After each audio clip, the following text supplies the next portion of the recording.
Giannis Antetokounmpo helped Milwaukee Bucks blow out the Knicks as Golden State Warriors fall again to Atlanta Hawks. Solomon Ogba resigns from Athletics Federation Board amidst fresh dollar scandal as Magical Messi claims the Ballon d'Or for a record 6th time. My name is Kingsley Akman and this is Sport Express brought to you by MTN. Welcome back. It's still Tuesday's edition of Sport Express brought to you by MTN. It's time to serve you the international newsreel. Pedro Peter is here for the latest stories.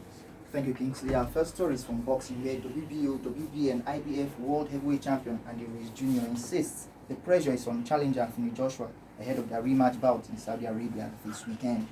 The 30-year-old Mexican-American who stunned the world by knocking out Joshua in the 7th round in their first clash in June claims he wants his legacy in the sport to continue. Joshua, on the other hand, reveals he feels different and is confident of emerging victorious, and he will take his chance when the opportunity comes. To motorsports, two-time Formula One champion Fernando Alonso has revealed that he is open for a return to the sport in 2021, but will bid to win the Indy 500 Series title next year.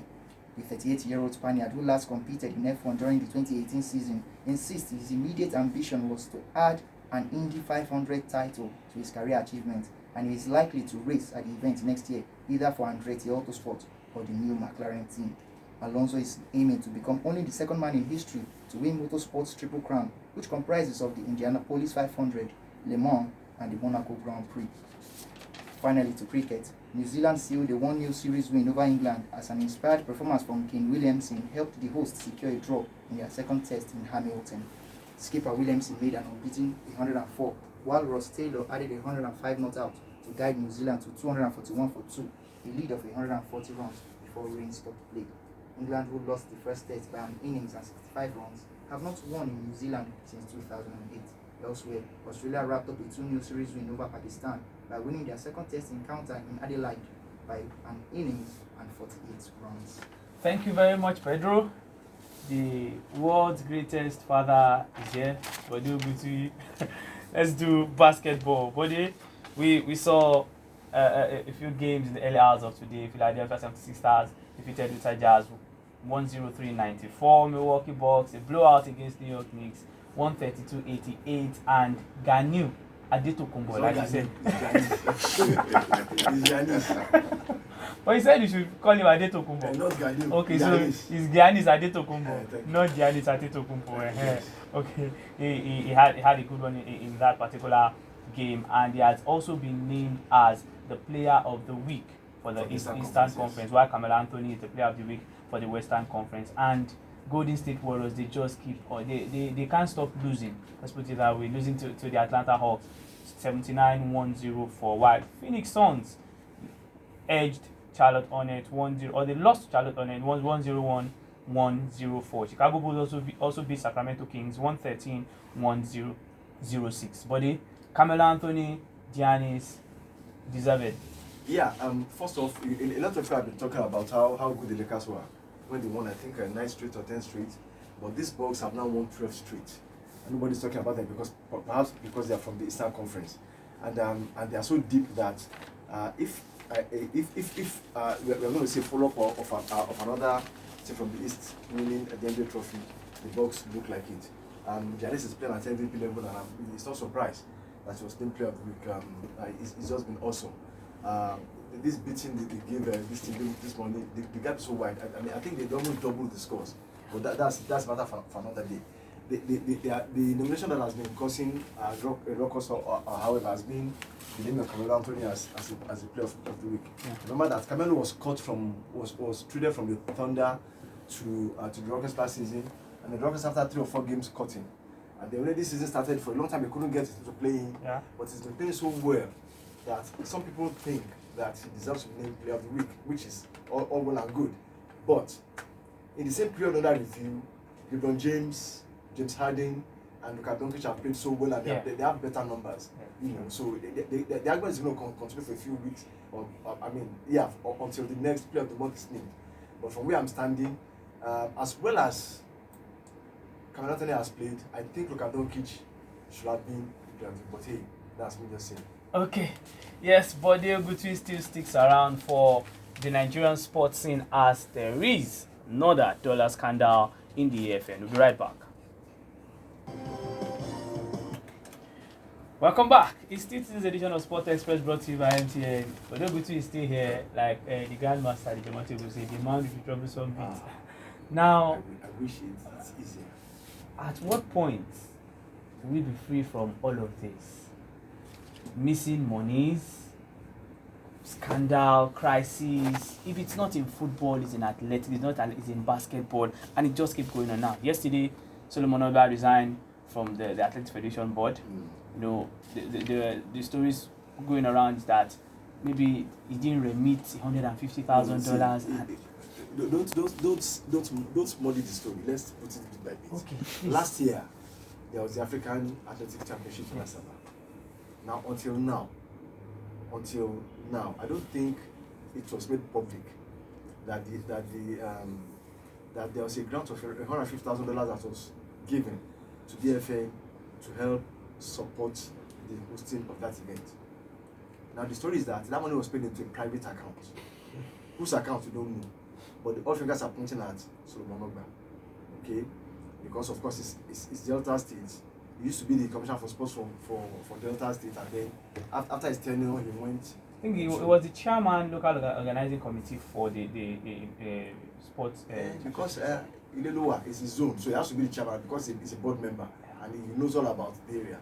So the thing is that money was paid into that private account. We still need to clarify that because that is what is going on. That money was paid into a private account, and now the story is that it has now come to light that money was paid by IOC for, and they are saying, hey, okay, how did you spend money? And so they are saying that because he didn't want to explain how the money was spent, he's using something that is going on, something that is completely different. Because as I speak to you now, just like we saw in basketball a couple of years back, there will be two AFN board meetings today. One in Oka and one in Abuja. The one in Oka was called by the AFN president. The one in Abuja is called by the Secretary General. Now, they are talking about different things, but the long and short of it is that the board is not united, and Ogba is using that as the excuse. But for me, see, listen, he's saying that he resigned because there's too much of interference by the sports ministry. Yeah. Now, don't forget that he's a member of the board because the ministry put him there. So that is convenient to say that the ministry is interfering.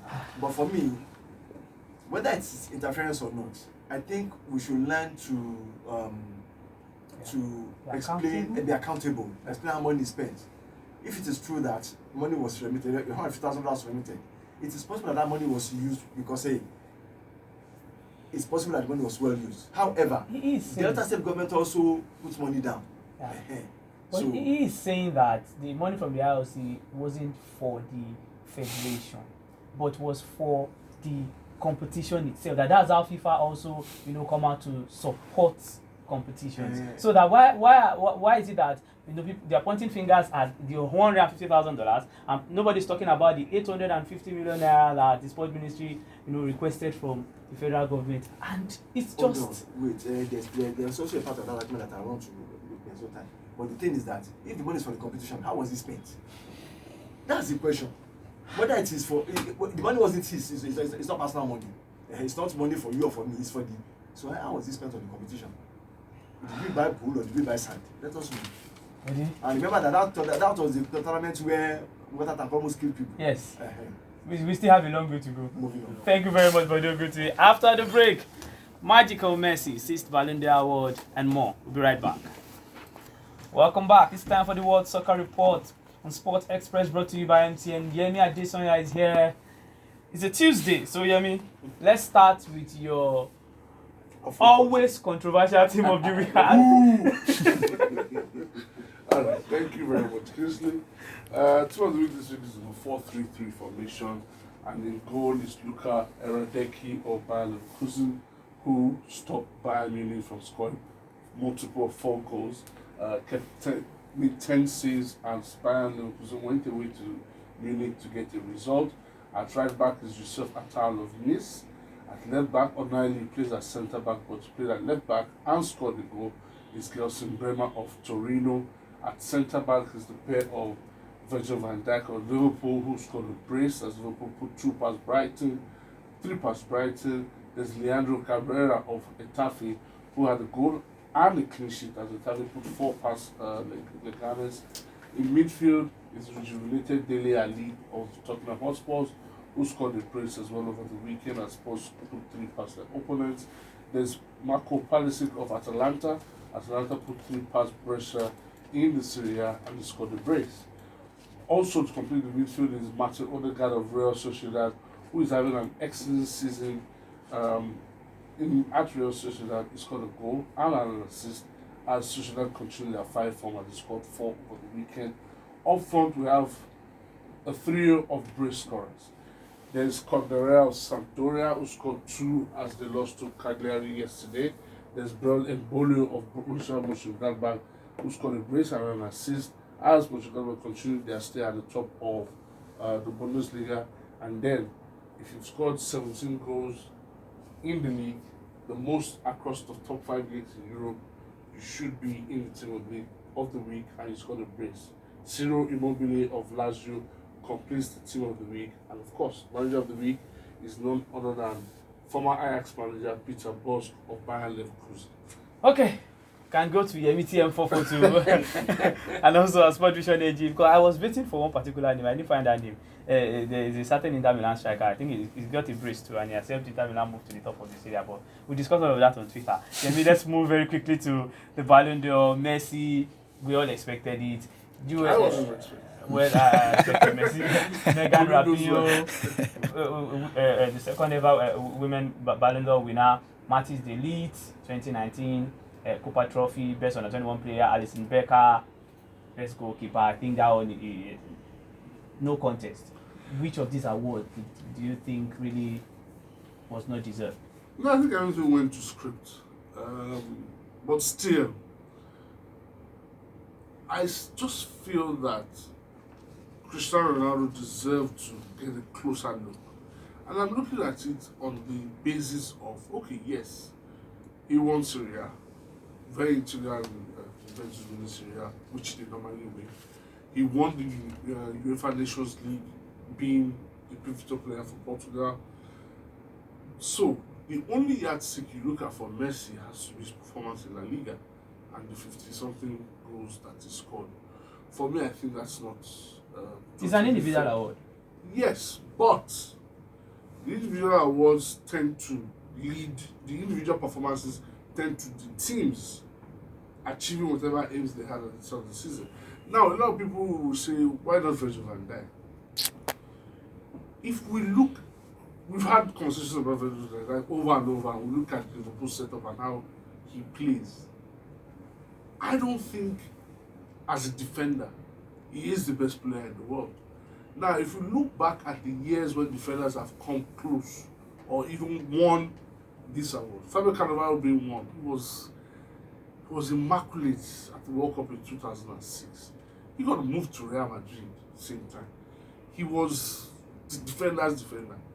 When you had Franco Baresi get close, the only reason he didn't win was because he had the Marco van Basten, who was the goal king at the time. So, for a defender to win, there has to be that extra. Yeah. And I think Van Dijk is not yet there. Hey, to do it next year, in 2020, you never can tell. Okay, yeah, I mean, time not really happened. I know we would go on and on about this Ronaldo, Messi, and Van Dijk. But yesterday, we saw games in the Serie A. Cagliari, 7-goal thriller. They beat Sampdoria 4-3. Mainz, 2-1 victors over Frankfurt. Today in the Premier League, Burnley hosts Man City. Crystal Palace play Bournemouth. Lyon play Lille. Bordeaux hosts Nice. Marseille travel to Angers, while Brest will play Strasbourg. I mean, no time to really talk about all of this, but you expect City to pick up all 3 points at Burnley? You better be confident. Okay. Because the title is gradually slipping away. Okay. FA Cup third round draw. We really cannot run through all of that. I think the pick of the bunch should be Liverpool against Everton. That's our show for today. United. Thank you very much, Yemi Adesoya. Best of dresses from tennis, where Swiss legend Roger Federer is said to be honored by becoming the first living individual to be celebrated on a coin in his country. The Federal Mint, Swiss Mint, will release a 20 Swiss francs silver commemorative coin in January and will add a Federal 50 Swiss francs gold coin in May 2020 to honor the 20-time Grand Slam champion. talk of Federer, talk of a living legend. That's our show. My name is Kingsley Akpan. Good morning. This has been a Sport Vision production.